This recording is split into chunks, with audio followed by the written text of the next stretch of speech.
7.7. In life, we sometimes have disagreements with people. It could be with your partner, with your boss, with your parents, or with a friend. When this happens, the important thing is to try not to let a difference of opinion turn into a heated argument. But of course, it's easier said than done. The first thing I would say is that the way you begin the conversation is very important.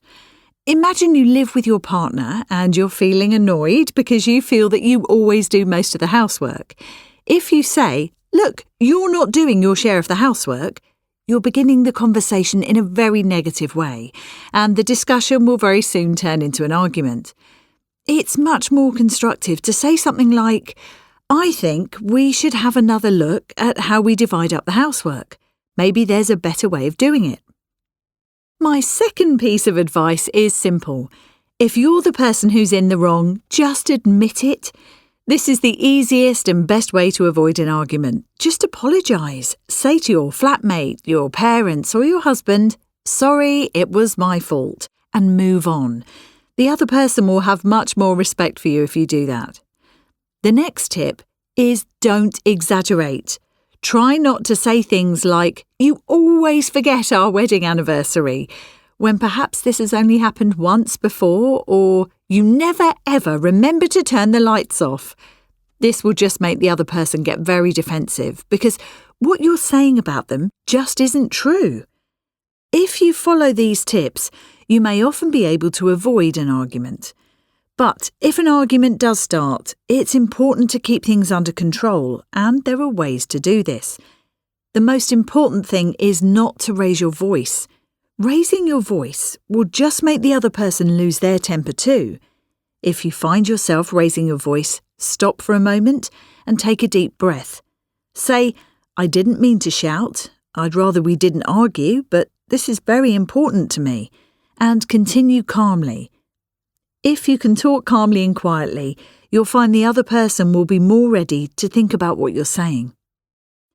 It's also very important to stick to the point. Try to keep to the topic you're talking about. Don't bring up old arguments or try to bring in other issues. Just concentrate on solving the one problem you're having and leave the other things for another time. So, for example, if you're arguing about the housework, don't suddenly say, "And another thing, I was really disappointed with my birthday present. You didn't make any effort at all." And my final tip is that if necessary, call time out, like in a sports match. If you think that an argument is getting out of control, then you can say to the other person, "Listen, I'd rather talk about this tomorrow when we've both calmed down." You can then continue talking about it the next day, when perhaps both of you are feeling less tense and angry. That way, there's much more chance that you'll be able to reach an agreement. You'll also probably find that the problem is much easier to solve when you've both had a good night's sleep. But I want to say one last thing which I think is very important.